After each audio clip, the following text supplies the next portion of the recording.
Good morning. मैं व्याख्याता छोटूलाल सैनी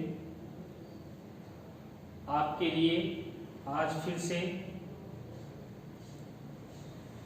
समावेशी विद्यालय का निर्माण के अंतर्गत जो अपनी थर्ड यूनिट चल रही थी उसमें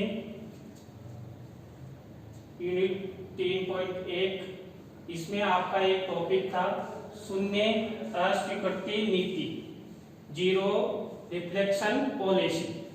तो देखिए आज हम इस पॉइंट का अध्ययन करेंगे।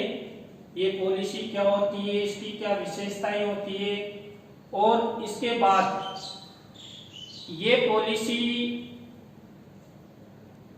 प्राप्ति में क्या क्या बाधाएं ये अपन नेक्स्ट क्लास में पढ़ेंगे। इससे पहले अपन आइए जानते हैं कि ये पॉलिसी क्या होती है, इसकी क्या विशेषताएं होती है। तो देखिए शून्य अस्वीकृति नीति, इसको इंग्लिश में जीरो रिफ्लेक्शन पॉलिसी कहते हैं।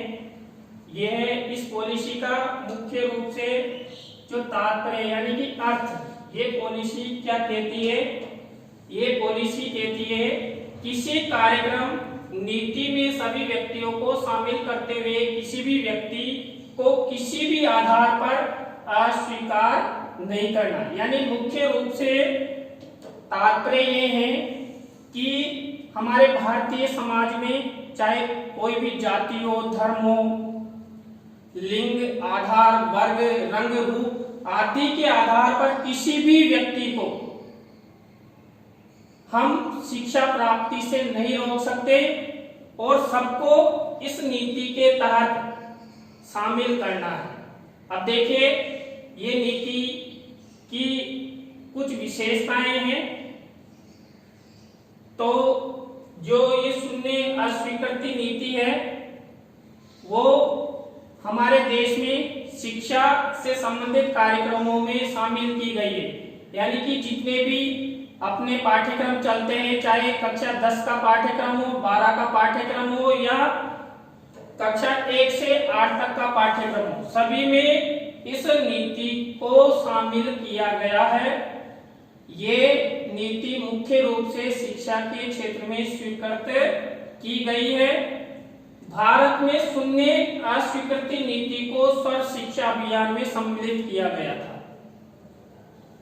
जो ये शून्य अस्वीकृति नीति बनी, इसको भारत में सर्व शिक्षा अभियान, आप सभी को पता होगा, भारत में सर्व शिक्षा अभियान 2001 में आया था।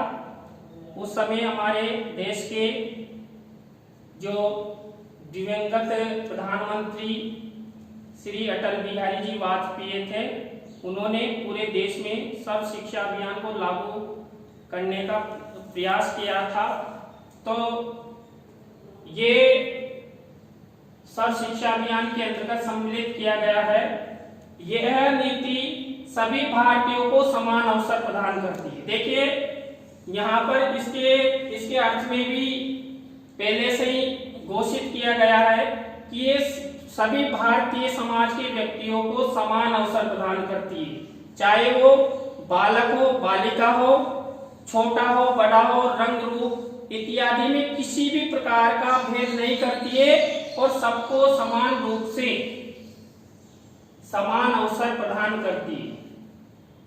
इसके बाद है यह नीति भारतीय समाज में शिक्षा के क्षेत्र में भेदभाव को खत्म करती है।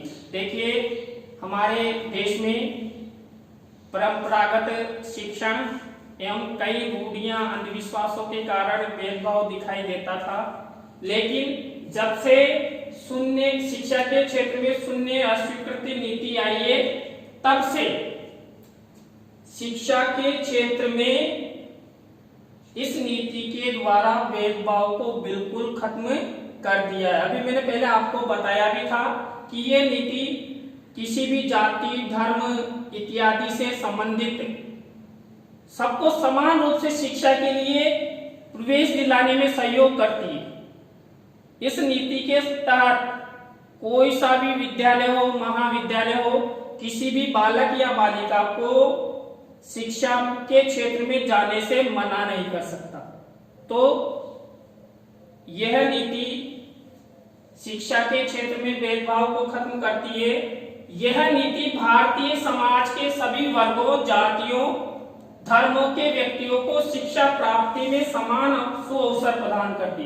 देखिए कितनी अच्छी बात है। इस नीति के द्वारा भारतीय समाज, कितना अपना बड़ा भारतीय समाज में, जिसमें अनेक धर्म हैं, अनेक जातियां हैं, अनेक राज्य हैं, अनेक वर्गों के रंग रूप इत्यादि से, यानी कुल मिलाकर भारतीय समाज में विभिन्नताएं हैं। लेकिन फिर भी यह जो हमारी नीति है, शून्य अस्वीकृति नीति, भारतीय समाज की प्रत्येक जाति, प्रत्येक धर्म के व्यक्तियों को समान सुअवसर प्रदान करती है। और कितनी अच्छी नीति है।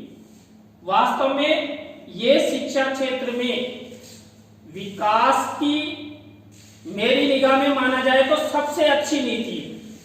तो देखिए हमने आज अपनी तीसरी यूनिट के अंतर्गत शून्य अस्वीकृति नीति यानी जीरो रिफ्लेक्शन पॉलिसी के बारे में अध्ययन किया कि ये क्या है, इसका अर्थ क्या है, इसकी क्या विशेषताएं हैं। तो अपन नेक्स्ट जो अपनी क्लास होगी उसमें हम इस शून्य अस्वीकृति नीति, जीरो रिफ्लेक्शन पॉलिसी के मार्ग में कहां-कहां बाधाएं हैं वो मैं अगली क्लास में आपको बताऊंगा।